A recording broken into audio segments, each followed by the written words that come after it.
berasal dari bahasa Yunani, yaitu ethos, yang mempunyai arti adat, akhlak, watak, perasaan, sikap, dan cara berpikir, atau berarti adat istiadat. Etika adalah filsafat tentang nilai-nilai, kesusilaan, tentang baik dan buruk. Jadi, etika adalah tuntunan mengenai perilaku, sikap, dan tindakan yang diakui sehubungan dengan suatu jenis kegiatan manusia. Sementara bisnis merupakan aktivitas yang memerlukan tanggung jawab moral dalam pelaksanaannya, sehingga etika dalam praktik bisnis memiliki hubungan yang cukup erat.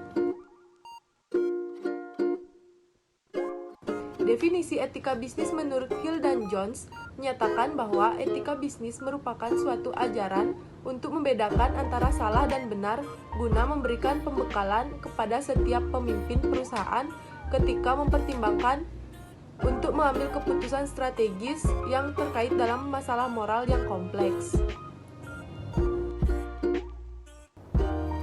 Alasan adanya etika bisnis. Etika bisnis sangat dibutuhkan oleh semua pengusaha baru maupun pengusaha yang lama terjun di dunia bisnis. Tujuan etika bisnis bagi pengusaha adalah untuk mendorong kesadaran moral dan memberikan batasan-batasan bagi para pengusaha atau pelaku bisnis untuk menjalankan good business dan tidak melakukan dirty business, di mana hal itu dapat merugikan banyak pihak yang terkait. Etika bisnis dalam suatu perusahaan mempunyai peranan yang sangat penting, yaitu untuk membentuk suatu bisnis yang kokoh dan kuat dan mempunyai daya saing yang tinggi serta mempunyai kemampuan untuk menciptakan nilai yang tinggi.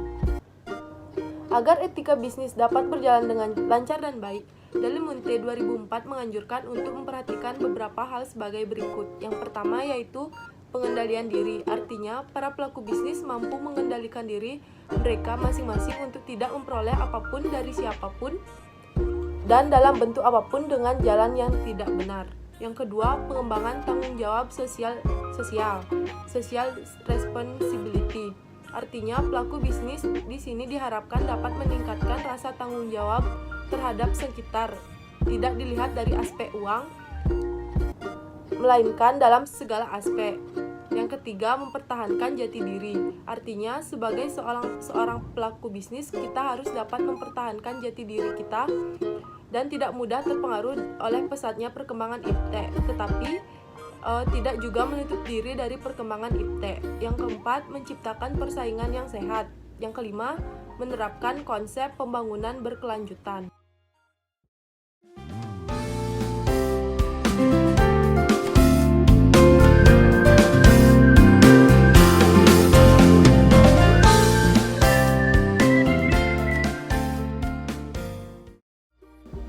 Perilaku etis.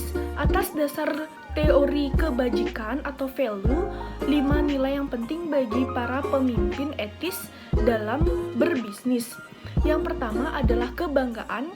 Kurang harga diri seorang pemimpin yang tidak etis akan menerima penghargaan dan rasa hormat dari para pengikutnya. Pemimpin etis menunjukkan kebanggaan sehat, tidak kesombongan sebagai garis pemisah antara mereka karena cenderung egois yang kuat pada manusia. Pemimpin etis mengakui bahwa banyak sekali cinta diri adalah wakil tidak dari kebajikan. Kesabaran. Dalam proses menerapkan strategi yang memungkinkan organisasi untuk mencapai tujuannya, seseorang harus diperlukan dengan kesabaran, karena setiap masalah yang akan dilalui dalam pembisnisan itu diperlukan kesabaran yang cukup. Selanjutnya, kehati-hatian atau ketelitian yang mengacu pada penilaian yang baik, urus praktis. Hal ini dianggap sebagai ukuran nilai moral karena menyediakan model tindakan etis yang baik. Selanjutnya adalah ketekunan atau ketelitian. Hal ini mengacu pada perjuangan pemimpin untuk tujuan dan usahanya terus mengambil semua langkah yang diperlukan untuk mencapai mereka. Bahkan jika mereka melibatkan pengorbanan dan risiko pribadi, itu juga bakal berpengaruh. Selanjutnya adalah perspektif. Hal ini dipahami sebagai kemampuan untuk melihat apa yang benar dan apa yang penting dalam situasi tertentu.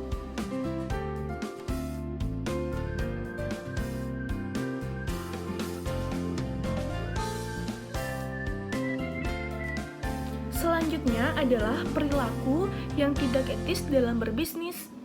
Yang pertama, untuk kepentingan keserakahan atau perseorangan. Selanjutnya, gratifikasi moneter. Berikut manajemen menawarkan uang kepada pemakai. Laporan keuangan atau barang hadiah bisa untuk memiliki laporan yang menguntungkan. Yang ketiga, penjualan untuk karyawan. Pelamar yang tidak melakukan dengan baik dalam wawancara, mereka selalu membayar sejumlah uang kepada petugas yang menggunakan proses kerjanya untuk menghasilkan uang atau disebut dengan penyogokan. Selanjutnya adalah kerja yang tidak memadai dari staf akuntansi, belum memenuhi syarat untuk menangani catatan keuangan atau belum juga memiliki pengalaman yang baik dalam pekerjaan tersebut.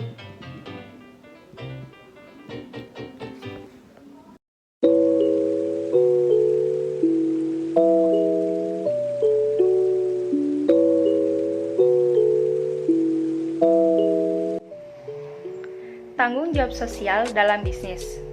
Tanggung jawab sosial yaitu adanya kesadaran perusahaan bahwa keputusan bisnisnya dapat mempengaruhi masyarakat. Tanggung jawab sosial perusahaan adalah wujud kepedulian suatu usaha pada masyarakat dan lingkungan di sekitar di mana usaha tersebut berada. Di mana tanggung jawab perusahaan ditujukan terhadap pelanggan, karyawan, dan kreditor.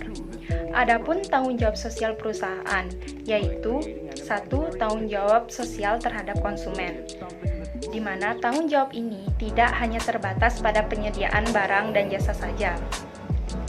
Yang kedua, tanggung jawab sosial pada karyawan, di mana tanggung jawab ini untuk memberikan rasa aman kepada karyawannya serta memberikan kesempatan yang sama pada karyawan untuk mengembangkan dirinya. Yang ketiga, tanggung jawab sosial kepada kreditor. Saat perusahaan memiliki masalah keuangan dan belum bisa menyelesaikan kewajibannya, perusahaan harus memberitahukan kepada kreditor. Yang keempat, tanggung jawab sosial kepada pemegang saham, di mana perusahaan bertanggung jawab atas kepuasan pemegang saham serta meyakinkannya. Yang kelima, tanggung jawab sosial kepada lingkungan. Tanggung jawab ini berkaitan dengan menjaga kelestarian lingkungan, misalkan dalam mencegah adanya polusi di sekitar tempat usaha. Yang keenam, tanggung jawab sosial kepada komunitas, di mana perusahaan memberikan bantuan untuk sarana pendidikan dan kesehatan atau memperbaiki atau pengadaan infrastruktur yang dibutuhkan masyarakat sekitar.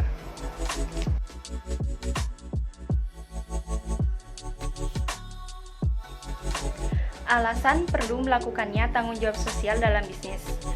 Terdapat beberapa alasan mengapa perlunya melakukan tanggung jawab sosial dalam bisnis. Antara lain, yang pertama, adanya arus globalisasi.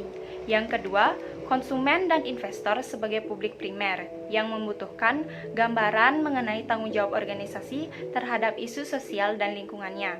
Yang ketiga, sebagai bagian dalam etika berorganisasi, di mana dibutuhkan tanggung jawab organisasi untuk dapat mengelola organisasi dengan baik.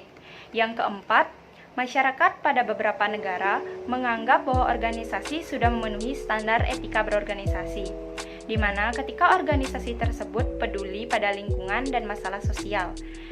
Yang kelima, tanggung jawab sosial setidaknya dapat mereduksi krisis yang berpotensi terjadi pada organisasi. Yang keenam, tanggung jawab sosial dianggap dapat meningkatkan reputasi organisasi.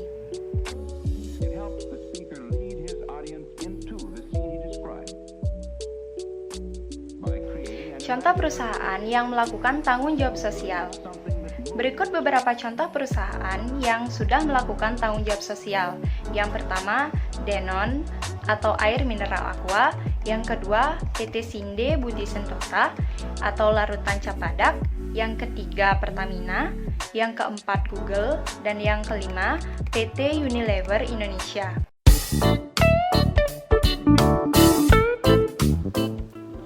Contoh kasus pelanggaran etika bisnis. Yang pertama, etika bisnis oleh PT Garuda Indonesia 2018. PT Garuda Indonesia merupakan salah satu BUMN yang cukup signifikan dalam dunia perindustrian. Kode etik dalam pembisnis dengan memanipulasi laporan keuangannya dengan cepat, Menteri BUMN mengumumkan apabila telah ditemukan rekayasa pada laporan keuangan PT Garuda Indonesia, di mana sebenarnya terjadi kerugian tetapi dilaporkan justru keuntungan. Tentu, hal itu masuk dalam kasus penipuan atau pemalsuan yang sangat fatal dan membuat para pemegang saham marah besar. Yang kedua adalah pelanggaran etika bisnis oleh PT Tirta Fresh Indo Jaya tahun 2017. PT Tirta Fresh Indo Jaya merupakan salah satu perusahaan dari PT Mayora Indah. Kasus pelanggaran ini berawal dari pembangunan gudang di wilayah Provinsi Banten, yaitu daerah Serang dan Pandeglang yang memakan 32 hektar. Sebelumnya, PT Tirta Fresh Indo Jaya telah mendapatkan izin dari dinas mengenai pembangunan gudang tersebut.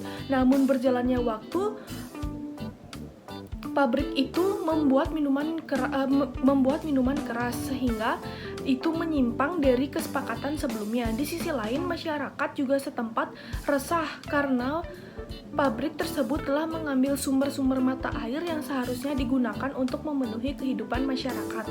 Masyarakat ini, jika pengambilan sumber-sumber air tidak terkendali lagi dan di luar batas yang menyebabkan masuk ke dalam eksploitasi alam atau pelanggaran etika bisnis. Yang selanjutnya adalah pelanggaran etika bisnis oleh Uber Teknologi tahun 2016. Uber Teknologi merupakan perusahaan asal San Francisco yang menggabungkan kemajuan teknologi jasa transportasi, yaitu menghubungkan konsumen dengan supir melalui sebuah aplikasi. Pada tahun 2016, kantor cabang Uber Teknologi Indonesia mengalami salah satu kasus etika mengenai lokasi pembisnis. Pelanggaran ini berawal dari seorang karyawan yang menyogok atau menyuap salah satu seorang polisi lokal agar tetap diizinkan beroperasi di daerah yang sebenarnya, di luar zona bisnis. Setelah diselidiki, ternyata ditemukan pelanggaran dan banyak cabang dari Indonesia yang menjabat pada saat itu turut andil dalam pelanggaran karena menyetujui laporan administrasi mengenai pengeluaran atas suap.